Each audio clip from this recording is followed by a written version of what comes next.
Arriana, we're going to start with you, and just very briefly, just catch everybody up to date. And we're going to talk about sort of the latest iteration of what you're doing now and what it means to sort of the nation's public discourse. But would you just refresh our memory about why you started Huffington Post to begin with? What did you hope to accomplish?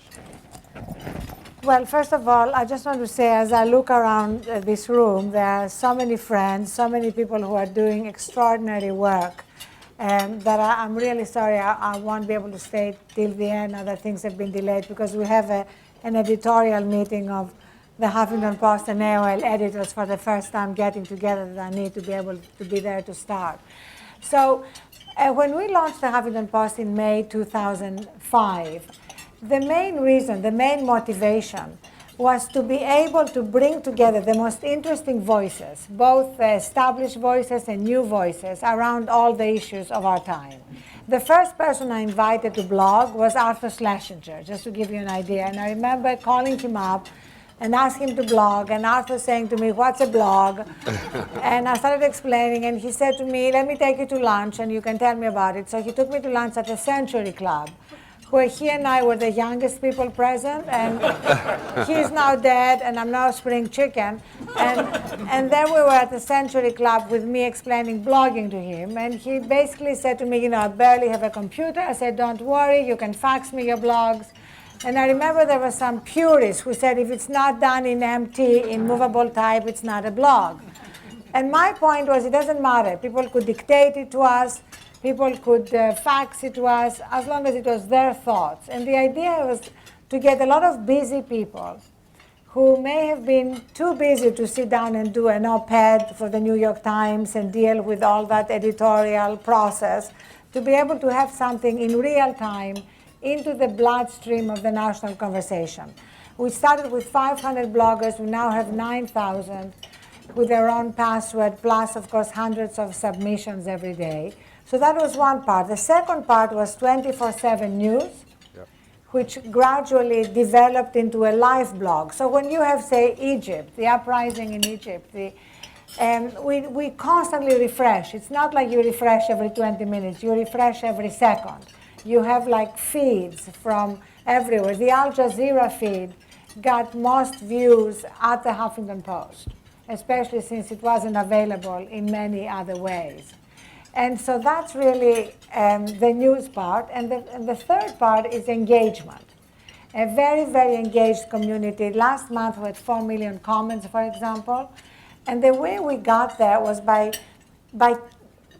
moderating our comments. So before comments appear, they are pre-moderated, both through a very developed technology and through human moderators. That way we are dealing with the worst aspects of the internet, trolls and people hiding behind anonymity. And now with this merger with AOL, and I'm delighted to have an AOL board member, Alberto, here, who voted for the deal, I understand. Thank you.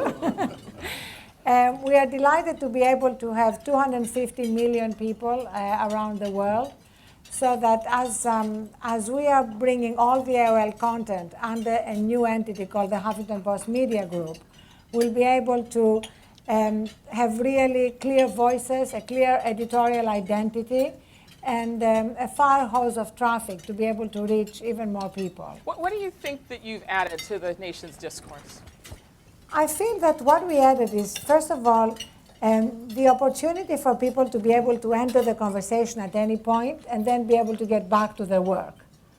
And that, I think, was extremely valuable. I remember, to go back to Arthur Schlesinger, when then President Bush gave a speech about the Yalta Agreement. And of course, Arthur had been part of what was happening at Yalta. So he had a disagreement with the president.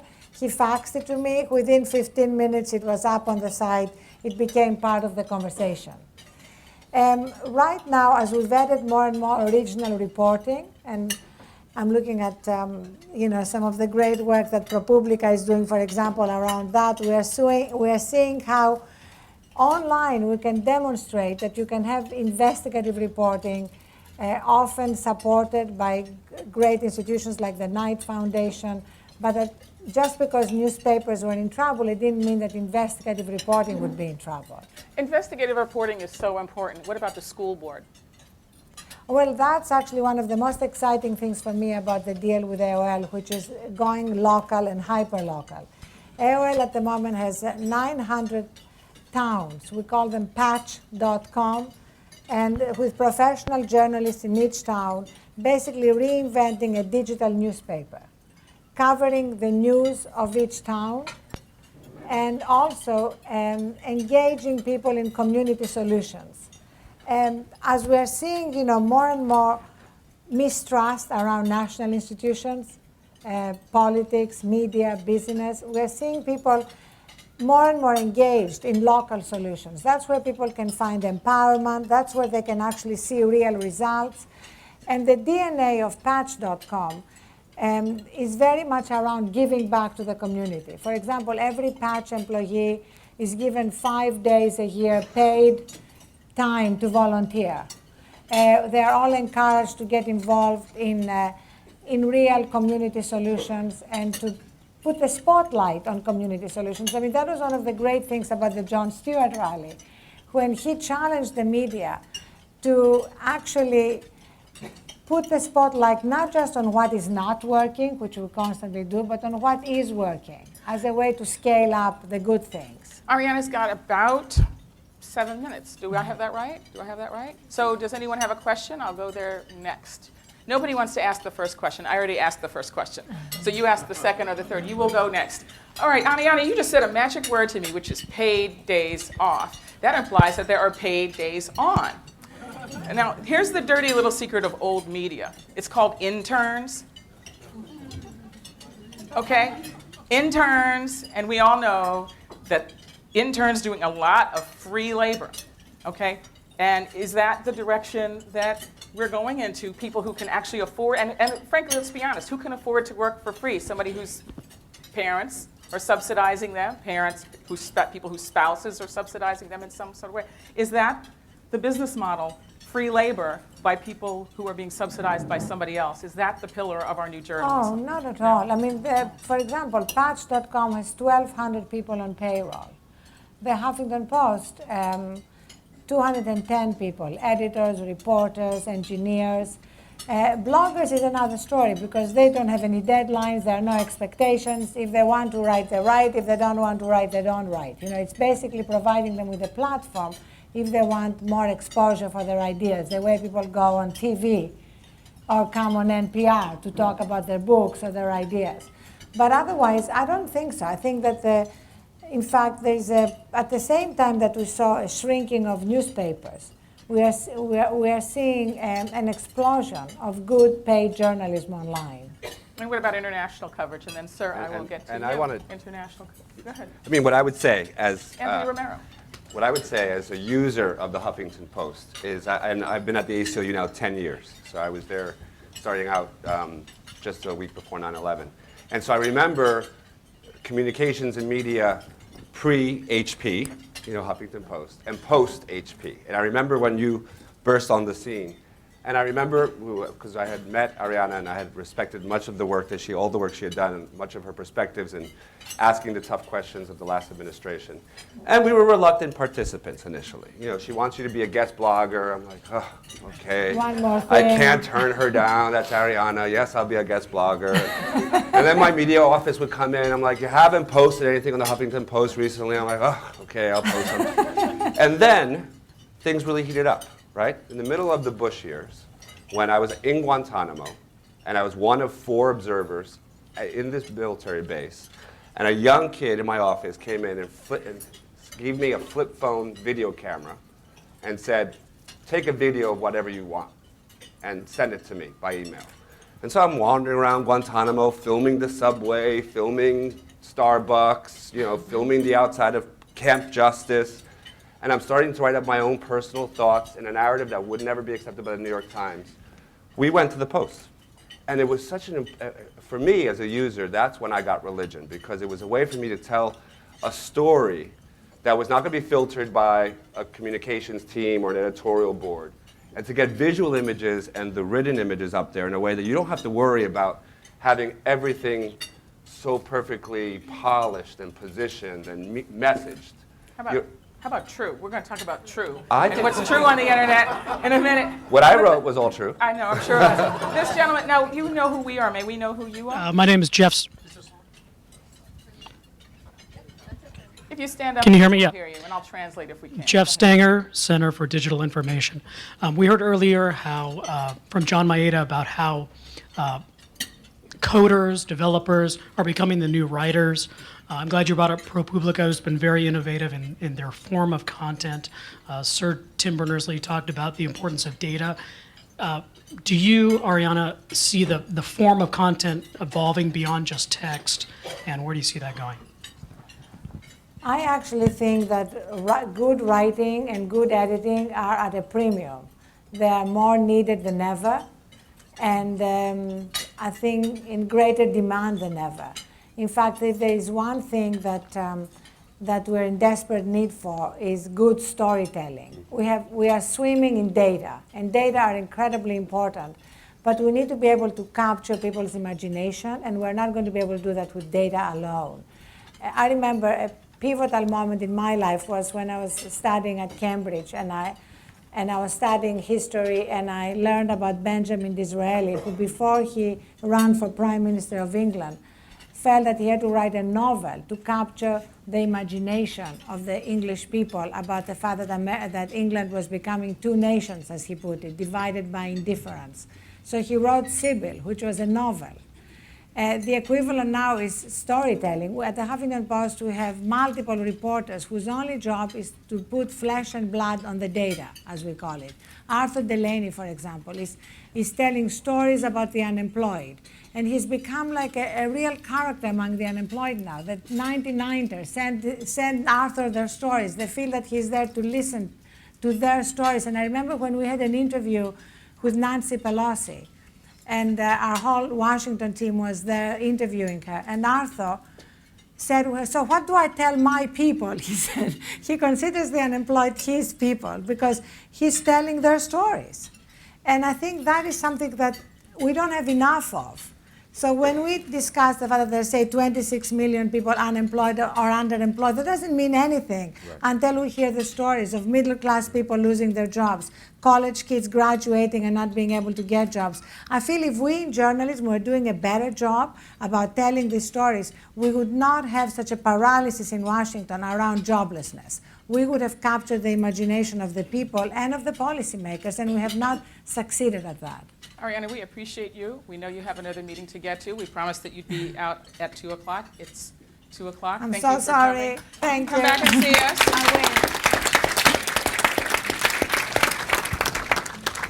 will. And then when we talk next, we need to talk about helping people differentiate between what is actually true, which seems to be more difficult than one would think, and what is not so true.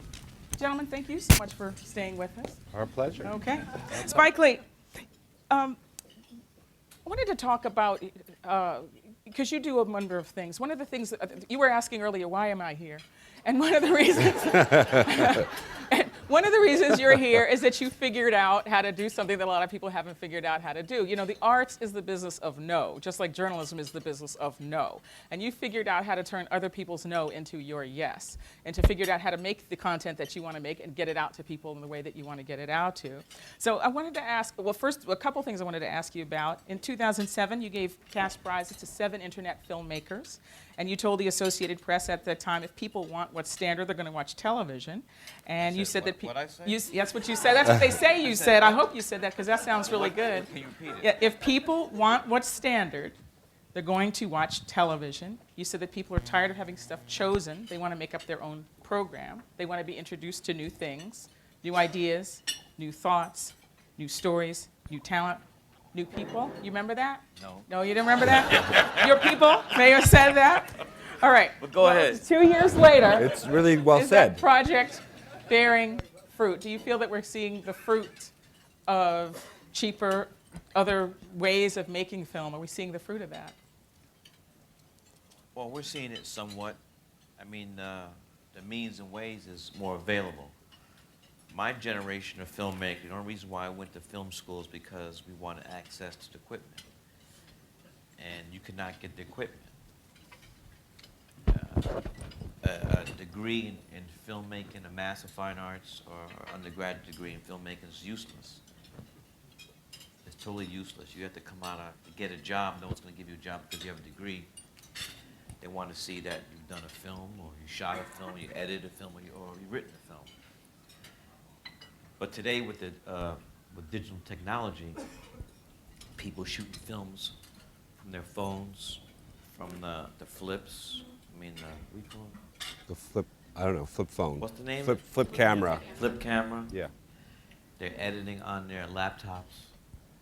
So you can do it, but now you have the means and ways. What are you going to say? So I think it was very, insightful what she said, Ms. Arian said, is that we need storytellers. Totally agree. It's about storytelling. All my favorite filmmakers are great storytellers. And so we have many more people making films, but that doesn't mean the films are good. For the past 15 years, I've been a professor at NYU, where I graduated. Ang Lee was a classmate of mine there. And I had 4 students who had films at Sundance this past year, and 1 got distribution. So the talent is there, but again, it comes down to finance. Filmmaking is very hard, unlike a writer, a painter, a sculptor. I mean, it takes money. And in film school, not only do you have to pay for your tuition, but you got to pay for your films. So it's, it's still, tough going. Why is it still so tough going? You're telling us that the cost of production, do I have it right, has in fact declined because the equipment costs, the upfront costs are not as large as they used to be. We're not talking about Hollywood films, but independent cinema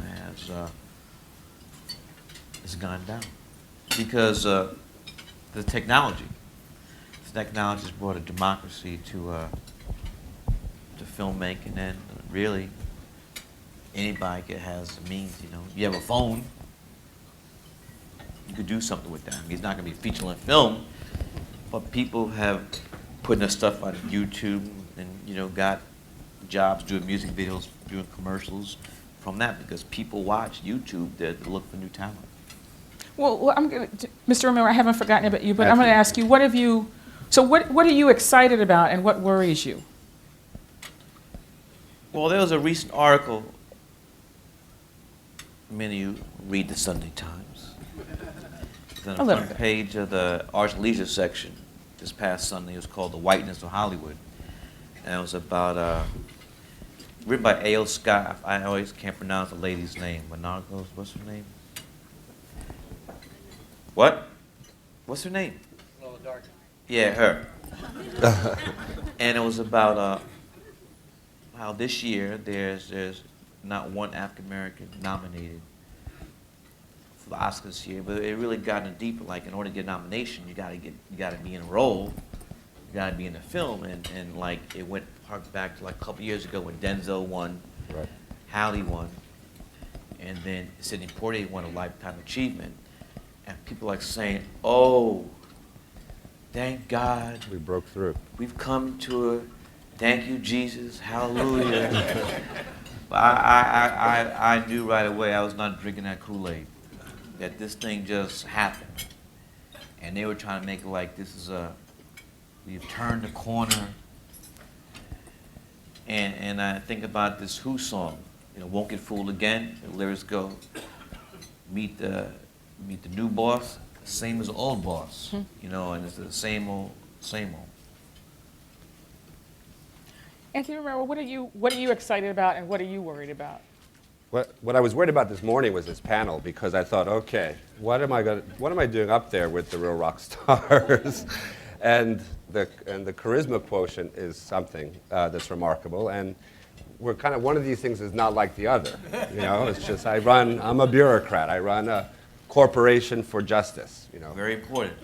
And then I was listening to both you and Arriana, and we have so much more to talk about when we get rid of these folks. But the idea of telling stories, that's what I've been pushing. I've been pushing at the ACLU. And some of you have seen my propaganda that we've been pushing out. It is so essential. Here you have an organization right, that's established 90 years ago to defend the rights of everybody. And we have these anachronistic metaphors that say that our client is the Constitution, right? That's what some of my predecessors used to say. I hate that. Our clients are people. We use the Constitution on behalf of people. We have real, live stories of people. And if we keep this in some esoteric, abstract, lawyerly gobbledygook about the Fourth Amendment and the Fifth Amendment, which I love, but don't get me wrong, the First Amendment, if you keep it at that level of abstraction, you're not going to tug at the hearts and minds of ordinary people who have to be part of this movement. Okay, but So- talking about that, go ahead, finish your thought, the but I way want to we've been take it in a doing, different yeah, direction. and take me Okay. in a different direction. So what we've been doing is to tell stories of our clients, not just through legal papers, through film. We actually have, the first time ever, he's a round peg in a square hole. He's a documentary filmmaker. We got lots of lawyers, lots of lobbyists, lots of communications people. He's the one filmmaker. He's always wearing shorts and flip-flops. And what he's done is take pictures of our clients, takes videos of our clients in ways that we could never tell in our cases. I'll give you one example, right? Edie Windsor. Go check this out on our website. 82-year-old woman, right? Married to her partner, with her partner for 47 years, Thea. They get married in Canada, right? Legally married. New York has a law that recognizes lawful marriages of same-sex couples performed elsewhere, right? 47 years, Thea dies, right? And she was one of the first women who broke through IBM, through the glass ceiling. She left a hefty estate. Now, if that marriage were recognized, like all marriages should be recognized, you wouldn't have to pay estate taxes, right? Because the surviving spouse gets the whole estate. Thea, 82-year-old, white-haired, beautiful, outspoken, spitfire of a woman, pays $375,000 in estate taxes, right? Very different argument you make about why civil unions just is not good enough. That marriage is the only way to go. And that story is told so much more powerfully than in any brief I read. The briefs are great. And that's why I think that part of what we're experimenting with, which now I feel like even more energized about going back and pushing this direction, because lawyers get very anxious whenever you let the clients talk. I mean, they don't like that. They like to talk for the clients. And it's so much more the narrative of where we need to go. And using the internet as a vehicle to really put that message out there, I think is what I'm excited by. All right, we're going to open it up in just a minute. I have a question for these gentlemen, but be thinking of, like, I already asked the first question, so you can ask the second or the third. But when we think about the work of the ACLU, typically what we think about is defending individuals against the government. Okay, right. Or like in Egypt or Iran, the government shutting down modes of communication so that the people can't talk. But that's not the only challenge now, is it? It's I mean, not. what about the whole question of privacy? I keep harping on what's true and what's false. What about people deliberately putting out false information about other people to discredit them? And I know a lot of you are familiar with the poll that was taken by a polling organization that said that 51% of the GOP Republican primary voters Iowa, surveyed in Iowa are convinced that the president was born, Muslim. is not an American citizen, therefore not eligible to be, or was not born in the United States, therefore not eligible to be president, and a significant number of people still think he's a Muslim and not a Christian. Okay, so they got that idea from someplace, okay? So the question I ask is, what is the ACLU's role when so much of the means of communications are not run by the government, they are private, and some of these are dedicated to an agenda which may or may not include truth? And frankly, it's not a new conundrum for us. I mean, these are issues that we've dealt with, 80 years ago when you were fighting for the rights of the labor unions to print newspapers that were seen as heretic on some of these kind of labor issues or violence or anarchists. So it's a new medium. It's an old approach. Keep it open. Keep it accessible. Even things that are wrong or hateful have a need to be expressed in society if the individual chooses it. On our own blog of rights, we finally established a blog at the ACLU, and this was about 4 years ago. You should see the hateful things that people post on there every day, mostly focused on me. And so it's free speech. It's what we're all about. We take it back. Well, we were going to talk about that tie, but that's Hi, this is etro, honey. This is. okay. But I think. but how about false? Not just hateful, but false. It's free speech. It's free speech. It's free speech. It's what our democracy is based on, the real ability to express So you don't think there oneself. should be any mechanism to address truth or falsity? I think democracy addresses truth by having more speech that shuts down hateful and wrong speech. But what about the fact that these are owned by the private sphere? We were discussing the That's whole question different. of Now that this is a private space that's a double-edged question. sword. Like, for example, we can debate WikiLeaks all day long, okay? Yeah, we could. But the fact that one of the responses was to shut them off of PayPal so that people who wanted to support them no longer could through that mechanism. And I think there are Does a the couple. ACLU have a role in that? Yeah, I mean, well, I think a couple of things. I mean, first off, And we're going to open it up. Just tell me where I'm going. It's Who wants incredibly to- challenging when you think about the fact that so much of your private information is actually held by third parties. And I don't want to start talking like a geek lawyer, but you don't have the same protections when your personal correspondence is held by a third party like a Google or a Gmail that you would as if you were holding your own box of correspondence back and forth with your it doesn't have the same level of protection. The government can access it more easily. It's also true that there's this monetization of private data, which we find is even more challenging. It's not just worrying about government intrusion and government surveillance. It's also now private company intrusion and private surveillance that compile data on individuals and aggregate in a way that you have a complete footprint of the person's life from morning till night. And how you actually put the strictures on the private entities like an AOL or like a Gmail to make sure they're not doing this for the bottom line that hurts individual privacy. And those are places that increasingly we're having to work very hard at denouncing some of the practices of people that otherwise are doing good work. I mean, we've gone after Facebook, we've gone after Google. Every time they change their privacy policy, we scrub it. We send it out to our members so that they can send it out to their contacts.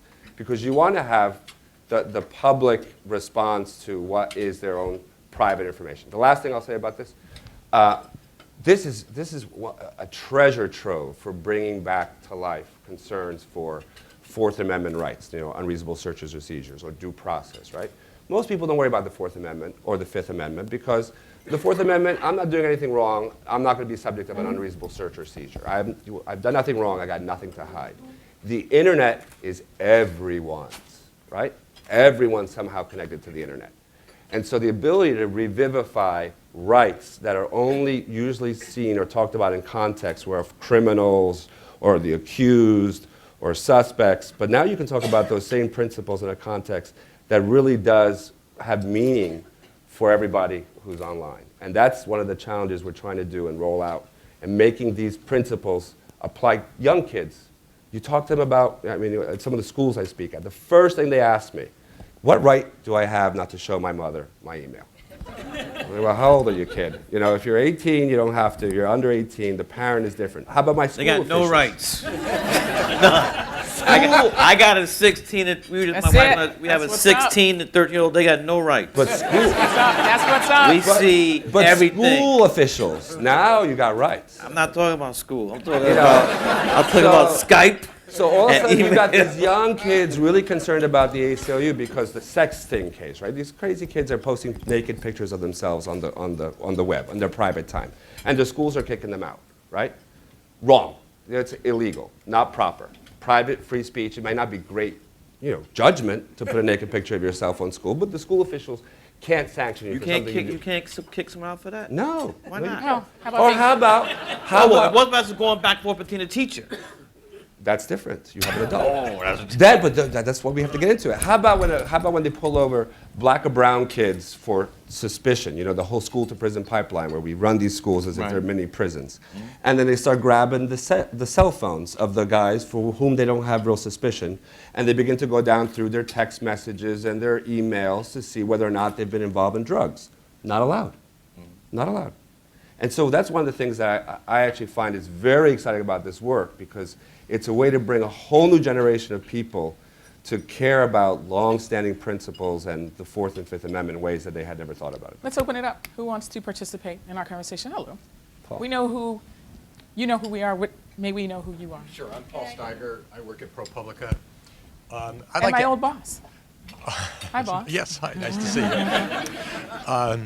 And I'd like to ask both of you, when you think about the stories that are at the top of your list to tell, you know, Anthony, you've got people who are in prison, either unjustly or over long. You've got immigrants. You've got various besieged communities. What's at the top of your list? Mr. Lee, you did, you know, New Orleans to a fairly well. You've dealt with issues of race. What's at the top of your list for the stories you want to tell next? You go first, Mike. Well, my story that I think there's assault on young black males today. And I was on a town hall with Secretary of Education, Arnie Duncan, 3 weeks ago at town hall at Morehouse College where I went to school. And he's having a call for African male teachers. Only 2% of the teachers in the United States of America are African males. And then you go that only less than half of African American males graduate high school.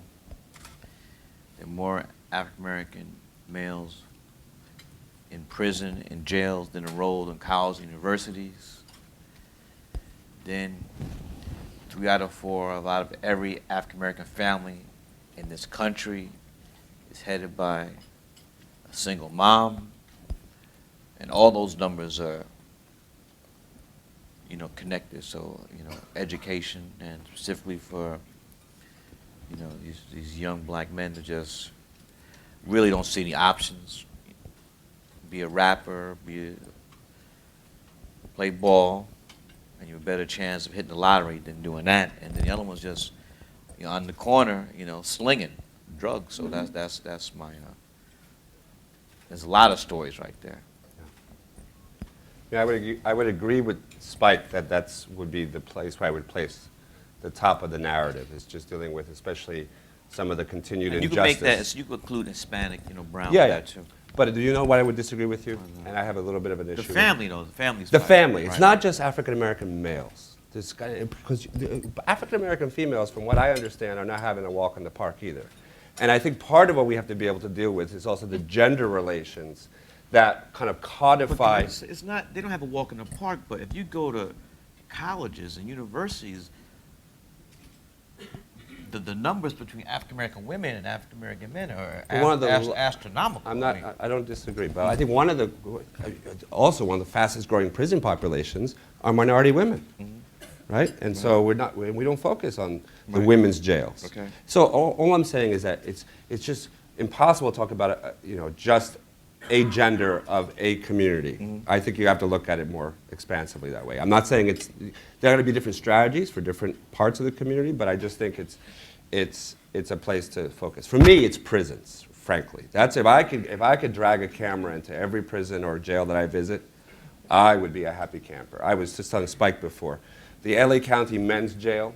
Microphone too. Don't forget. Those of us in radio, I have to stand up for Okay. microphone. A microphone. The LA County's men's jail is, and I've been to prisons in jails in Mexico, in New York, in California, is the worst place I've ever been in my life. It's 15,000 people crammed into a facility of 1 square block. I brought Nick Pritzker with me, right, the Hyatt Air, because he's in the, as he said, the bed and food business. So I want him to see what we do in the prison system with the bed and food business. Oh my God. One room, the general ward, has 250 men, 3 bunks high, with 2 observation windows when all holy hell breaks loose when the lights go down. The sex offender ward is absolutely medieval. People are separated out because if they're accused as sex offenders because they want to protect them from the population.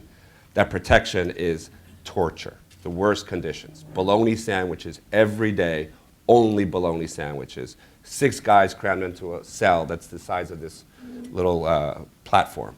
The high-value detainees in orange jumpsuits, because Gitmo is now run like, you know, our prisons are run like Gitmo. The guys in green jumpsuits are the good guys who are allowed to wipe the floors and do the laundry and all this. I was in the infirmary, and old African-American fella said, come with me. And I thought he was going to show me something. He had me push up his wheelchair up the ramp to go use the restroom because it was such a high incline that he didn't have the strength in his arms to wheel up the wheelchair. This is the bathroom in the disability ward. Then I'm in the infirmary, and I see the orange, I know the white, I know the dark blue, I know the green. There's a powder blue. I'm like, who's the powder blue? Well, that's the homosexual population. So I woke up, and I say, I'm Anthony Romero, I'm gay, I'm the head of the ACLU. Can you tell me how you feel about your powder blue jumpsuit? He says, what, my pink triangle? He smiles. He says, this is a way that whenever I go into the rec yard or I go into the infirmary, I have a big old target on me, and we get assaulted and beat up and abused. And I don't know why I have to wear a different color jumpsuit. That makes me a target. Now, this ain't like any reality TV show in prisons that you ever will watch on TV. And I think if I could bring one camera in, Paul, please come with us, bring your investigative reporters. Break open the closed box of jails in America, because it's crazy. And you're suing One them, more. right? One more. We're suing them. Right, Yeah, we that's have how we get I in. don't think we've heard from any women. So I think we will. She's there. in Back the there. orange, Hello. in the purple. And we. Here, help. Come on. Other than Ariana, she qualifies. Good afternoon. I'm Lori Taylor from Native Public Media, and I represent the 565 Native nations that are in this country. And I was in this morning's session, I was sitting there and thinking that you really don't have to go to a third world country to see where there's no broadband in this country. You just have to go to tribal reservations, and there you are. And I think one of the challenges that we have is trying to explain to our own people, in terms of the cultures that they have, of how this broadband, internet, spectrum allocation, and all that sort of stuff is important.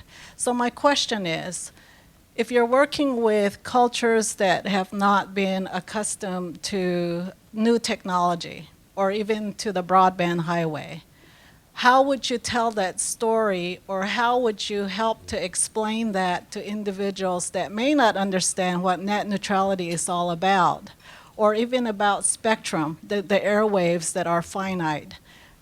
What would be some of your maybe creative approaches, or maybe in terms of working with the constituents that you have, in terms of explaining that to people? Because I run into that in tribal communities a lot. They can't see the airwaves, so they're not sure. The water they can see, land they understand. But so what would be some of the approaches that you would suggest? It's the big how question. We only have a minute left, and I know you want to hear from our distinguished group. Do you have something to share? Let me just tell you this, that one of the, I will take that on. There has been a call not just to talk about what is, but to do what you can do better. We will take that on. That's part of what NPR is here to do. That's part of what public broadcasting is here to do, is to make the airways available to people who otherwise would not have them. And I will promise you, on a personal level, I will take that on. Are you guys getting cut? That's another conversation for another day. And You might not have a job. my producer, Portia Robertson-Migas, is here to witness my commitment, and we will take that on. And I So think I the one promise you thing that. we've Tony, tried- why don't you finish it out? Well, the one thing we've tried to do, and why net neutrality is so important, is that in any other part of our infrastructure, we've understood that it's important to keep it neutral and accessible for everybody. The roads, the telephone lines, gas and electric. It hasn't reached every part of the country, obviously. There are places still, like in parts of, of the Deep South, or even Native American country, where you still have bad access to electricity. But everyone understood that if you wanted access to a gas line, and they had gas lines in your community, it was going to be neutrally applied to you. And no one would be credentialed or preferenced over another person on that infrastructure.